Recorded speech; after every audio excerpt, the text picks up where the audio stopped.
Hello and welcome back to Insights on Leadership in Life. I'm your host, Roberta Pickett. We're talking tonight about our youth and our future with Adelaide Cahill. Adelaide, sorry, I said that no wrong. worries. Adelaide, and with Maddie Watts and Calena Reeves. You guys are going to get me. Senior brain here. Different from your senior brains, which you get too. And speaking of that, actually, I'm part of the baby boomer generation. So I'm in the group that's heading out the door, so to speak. And you guys are you still part of the millennial generation? Is that what you guys, your time period is called? So how do you think our generations are different? So there's a lot of differences. My parents are baby boomers. And I think right off the bat, it's kind of a weird difference, and it might not apply for all of the people in our generation. It's never going to apply for everybody. Yeah, of course not, yeah. But what do you think? But to take it on like a kind of a darker level, I guess, it's kind of respect, I feel like, is sort of, it really sort of, sticks out a red thumb. Our drama teacher is older, and he mentioned something the other day. There were some, disrespectful kids in the class, and he started kind of talking about how, like back in my day, you would never talk like that to anybody. And I don't know, I just feel like we've lost a lot of awareness of how we talk to people. And it might not be I'm sure a lot of it's not intentional, but I think it's just not drilled into our minds. Like, you really need to, respect older people. You need to watch your language, kind of stuff like that. I don't know, that's just what jumps out to my mind initially. We experienced a little bit of that over the weekend with our 7 grandkids there. Oh, yeah. And not all the time, but there were a few moments where it felt that way. I think we're also like very tech savvy kind of in a way. Like, our lives are very centered on technology. Yeah. And I think we're different in that sense. Like, we do research papers, and all you have to do is Google for a couple hours versus like going to a library and, paging through books. It's so foreign to what we do. It's interesting, just even looking at your facial expressions. You said, going to a library? I love it. Yeah. And it was difficult because not everybody has access to computers, but the majority of people certainly do. Whereas, I know I was miles away from my library growing up, and it made it difficult to get to the library sometimes. Or there'd only be one book, and your cohort over here had already checked it out. It's like, bring it back. I need it for my project. So it's very different. But it's great that you guys have that. But that's very true. A lot of difference in the tech side of things. Anything else, Maddie, that you see? Kind of going off of what Adelaide said, like how we communicate now, like instead of like, meeting face to face or like writing a letter, now it's just like all text or like FaceTiming. Like, it isn't really like in person or as personal anymore as it used to be, I think. What do you guys think about the fact that they're no longer teaching cursive handwriting in school? Really I'm relieved. What about like signatures and stuff? Yeah, that's you're true. just gonna print your name. Yeah. But isn't it kind of weird? Yeah. That's my personal opinion. But And they're definitely incorporating a lot more like computer technology. Like, but I think they have about MacBooks now. like the old texts, the Constitution written in cursive. No one will be able to read it. No one will be able to read it, isn't it? Yeah. That's kind of scary, actually. Yeah. Do you think like there'll be a day where we just don't like write anymore? My brother thinks so. He's like, we'll That just would be be typing terrifying. for like 20 years. I And never I'm like, thought about that. It's the same thing with hope not. paper no books. paper. yeah, like no pen, just no. everything you do will be on something electronic, so there won't be any need.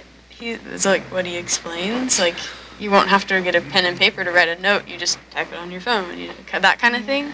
Yeah, but then there's always that when the system goes down. I know. Yeah. So I think it'd be a horrible idea not to know how to write. Like, Yeah. it'd just be so that's strange. really true. You'd have to copy the letter. How much history we would lose if we just recorded it all on a computerized system and it somehow crashed. Oh my That's gosh. terrifying. Imagine how much we've already done. That's only on electronics. Yeah. It's a whole new kind of puzzle to solve, I guess, for future historians. Speaking of that, what do you think defines success? I mean, I think being happy. Yeah. Yeah, I think sometimes for people it's to have a lot of money, but I think personally it's just to be happy. You know, Yeah, like if you're to wake happy, up. you're proud of like who you are and what you've done. Yeah, like To wake up in the morning and be like, Yeah, no, but- I'm really happy about what I get to do today. I'm Yeah. excited for Yeah, it. and to feel like it's worth something, you know? Yeah. I Yeah. feel like it's admired. And So doing something that's meaningful definitely. to you, meaningful Yeah. to you, doing something that you're passionate about, Yeah. and feeling good about who you are and what you do, being proud of yourself. Yeah. Well, in that way, I don't think we're too different. It's kind of like going back to Ryla, right? Yeah. You find Yeah. the things Have those- that find you the similarities. Same basic connections. Yeah. That's true. So what is happiness then? Wow. Happiness is great. Happiness is good. I mean, if you... Yeah, I mean, like, it makes you feel good. It's the dictionary definition. Yeah, No, let's see. I mean, if you're looking at it as a cycle, like, if, happiness defines Yeah. success, then I guess success in that regard defines happiness. But it obviously depends who Yeah. you are, because if you look at it as a, It's like, a if you're personal rich, thing, yeah, I think. then that 'Cause I doesn't think mean it's a you're happy different for necessarily. everybody. So, I don't know. I think you Yeah. can have success without happiness, but you can't really you can have happiness without success too. Yeah. Like you don't really have to be successful. It's just kind of something that comes from like a fulfillment in your life and the way you see it. It doesn't really have to be in the way society sees how you live. Yeah. So it's internal. And what about values then? What place do values have, do you think, in life? Well, I mean, that's such a...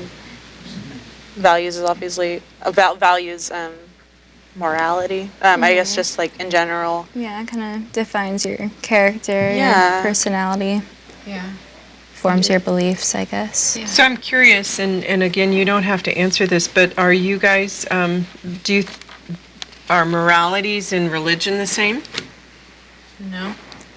I don't think so. Oh yeah, no. Oh, I think I thought you meant like our. No. no, Like the no. two. Oh Yeah. no, I. Yeah. I wouldn't. I don't think so. Religion has moralities, but you don't necessarily, you just have, moralities is kind of separate. It's just something that's also included in religion. Do you guys believe in God?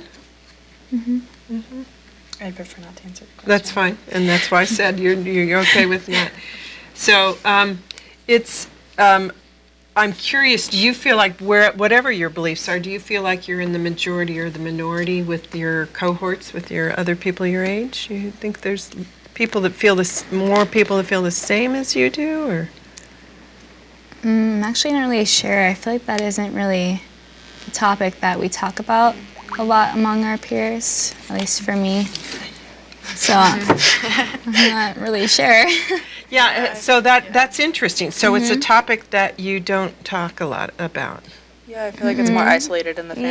Yeah. Yeah. But I've talked about it a little because I had some friends who were like Mormon, kind of more religious, and it kind of was curiosity for me just to ask. see, like to ask questions. Or, like I had some Christian friends too, and I feel like a lot of the people I know are kind of just neutral. You know, they don't necessarily reject religion, but they're not willing to fully accept it and fully like immerse themselves in it. They're just kind of like, I respect it, but I don't know if it's for me.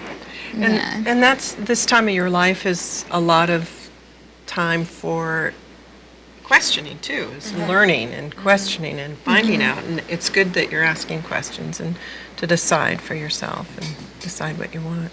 I'm just curious because, you know, our day, that was probably a little bit different, but that you guys, interested where you're coming from. You know, we've got just all women here on the set today. So what about women? Do you think women are still discriminated against? definitely. Do you? Yeah, I can't even believe that's a question. Honestly, yeah. I mean, How? I mean, obviously there's still the social aspects. Like there are gonna be males who think for whatever reason, whether it's subconscious or whether it's been culturally drilled into them, that women are somehow inferior. And you can see it in the workforce too. There's still an extreme inequality, and there's the pay gap. There's a minority in several industries. We were just talking about the film industry, how there's a huge male majority in there. My mother's a computer programmer, and she's one of maybe 50 women in her entire company. So it's I think definitely. So do you think it's discrimination, or just there's still a gap in terms of how many women are in certain industries? Well, I think that is discrimination. I think sometimes. Well, it depends. It's It might, if they don't go into, if they don't That's true. choose. But I think it's more subconscious now. I think there's a lot, quite a significant amount less than there used to be. Definitely. But That's true. Sure. Yeah, that's true. Yeah. There's still a little bit, the women are still viewed as more emotional and kind of Vulnerable. weak, and Yeah. less like leaders, and men it's like almost our instinct to just look to a man as a leader versus looking to a woman. So that just naturally puts us at a bit of a disadvantage if, say, the woman wanted to be the leader or the CEO of a company. and yet, and I might have my facts wrong, but I'm understanding that there's actually more women going to college today than there are men. Yeah, that is what I'm So it's saying, too. interesting. So, well, we're going to wrap up this segment and give a chance for our for those in our community to have a commercial break and share their stories. So we'll be right back for more insights on leadership in life.